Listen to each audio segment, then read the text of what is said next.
Isinusulong ng Department of Science and Technology, Forest Products Research and Development Institute o DOST-F PRDI ng Science City of Muñoz, Nueva Ecija ang Silyang Pinoy, isang multifunctional na kagamitang pang-eskwela na yari sa Engineer Bembo na layong palakasin ang kahandaan sa sakuna habang sinusuportahan ang lokal na industriya ng kawayan.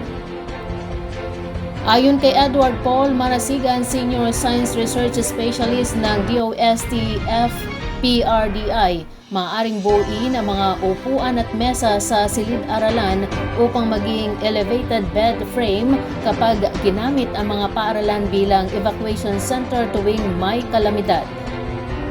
Aniya, ang inobasyon ng Silyang Pinoy ay nakatuon sa pagiging versatile nito sapagkat maaari itong tipunin bilang balangkas ng kama o sleeping platform para sa mga evacuee. Itinataguyod din nito ang paggamit ng Engineer Bembo, isang uri ng kawayan na pinoproseso upang maging matibay at kahawig ng mga board-like panel mula sa natural nitong dilugang anyo. Ipaliwanag ni Marasigan na sinusuportahan ng proyekto ang Executive Order No. 79 na nagtataguyod ng paggamit ng kawayan sa hindi bababa sa 25% ng mga kagamitang pang-eskwela na binibili ng Department of Education. Layunin din itong makalikha ng dagdag na oportunidad para sa mga magsasaka ng kawayan at lokal na furniture manufacturers. Sumasailalim sa masusing proseso ang Engineer Bembo na ginagamit sa Silyang Pinoy, kabilang ang pagpatag ng Bembo strips, pagdikit ng mga ito at hot pressing upang makabuo ng matitibay na panel na maihahambing sa tibay ng karaniwang materyales ng school furniture. Naipakalat at nasuri na ang Silyang Pinoy sa piling mga paaralan sa Abra, Camiguin at Palawan. Batay sa pagsusuri, napatunayang matibay at functional ang disenyo nito at kayang tumagal ng presang aabot sa 100 kilo. Dagdag pa ni Marasigan, hindi tulad ng plastic school furniture na agad napapalitan kapag nasira ang isang bahagi. Modular ang Silyang Pinoy. Ibig sabihin ang sirang bahagi lamang gaya ng rubber footing o sandalan ang kailangang palitan at hindi ang buong unit. Binigyang din niya na ang infestation-free Engineer Bembo na ginamit sa produkto ay dinisenyo para sa pangmatagalang gamit at maaaring tumagal ng maraming taon nang hindi kumukupas, nagiging marupok o nawawala sa hugis kung maayos na mapananatili. Iminungkahi rin sa field findings ang pagriripaso sa itinakdang sukat ng mga kagamitang pang-secondary school upang mas umangkop sa kasalukuyang pangangatawan ng mga mag-aaral. Noong 2024, ginawaran ng Silyang Pinoy ng Silver Prize sa Seoul International Invention Fair na inorganisa ng Korea Invention Promotion Association. Patunay sa kakayahan nito makipagsabayan sa pandaigdigang antas. Sa kasalukuyan, binubuo na ng DOST-F PRDI ang Silyang Pinoy version 2 na idinisenyo naman upang magsilbing protective chair o harang tuwing may lindol. Maaaring makipag-ugnayan ang mga lokal na manufacturer, paaralan at iba pang stakeholder sa kani-kanilang Provincial Science and Technology Office para sa teknikal na tulong at posibleng paggamit ng nasabing teknolohiya. Nangako ang Philippine Center for Post-Harvest Development and Mechanization of PhilMec ng Science City of Muñoz, Nueva Ecija na magbibigay ng suporta sa mga bansang Aprikano upang mapaunlad ang kanilang mekanisasyon sa agrikultura sa isinagawang pakikipag-ugnayan sa Tanzania, East Africa. Ayon kay Junicio Advendia, Direktor ng PhilMec, handa ang ahensya na ibahagi ang teknikal na kaalaman at pinakamahusay na mga practice upang mapalakas ang mekanisasyon ng Tanzania at iba pang bansa sa Africa, katuwang ang Food and Agriculture Organization o FAO at iba pang mga partner.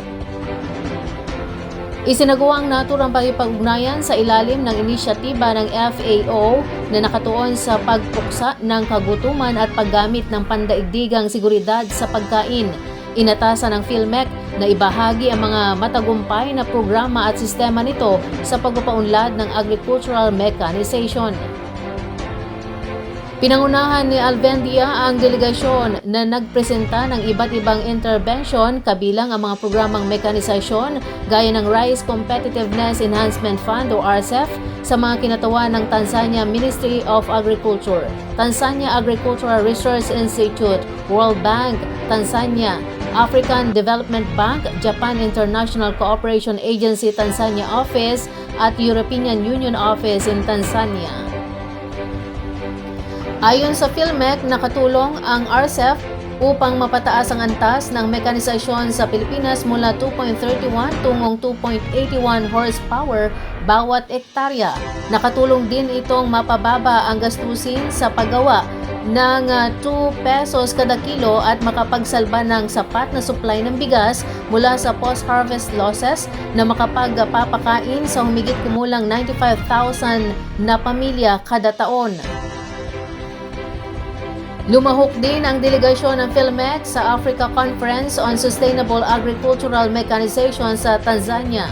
Samantala, inaasahan namang bibisita ang delegasyon mula sa Tanzania sa punong tanggapan ng PhilMec sa Marso bilang bahagi ng patuloy na pagpapalakas ng ugnayan sa larangan ng mekanisasyon ng agrikultura. Nagkaloob ng gabay sa pamamahala ng negosyo ang Department of Trade and Industry o DTI Nueva Ecija sa isang samahang pinamumunuan ng kababaihan sa bayan ng San Isidro, Nueva Ecija upang mapalago at mapanatili ang kanilang negosyong pananahi.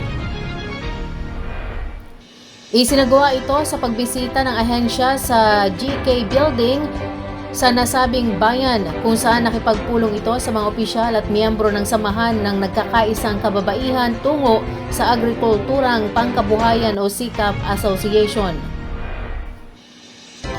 Noong 2024, nakatanggap ang samahan ng 10 makinang panahi sa ilalim ng Shared Service Facility o SSF program upang mapataas ang kanilang produksyon at mapalawak ang oportunidad sa kabuhayan ng mga kasapi. Upang higit na mapahusay ang kanilang operasyon, nagbigay ng payo si Gerardo Maglalang, Officer in Charge, Provincial Director ng DTI Nueva Ecija, hinggil sa wastong pamamahala ng negosyo, lalo na sa larangan ng financial management at mga estratehiya sa marketing.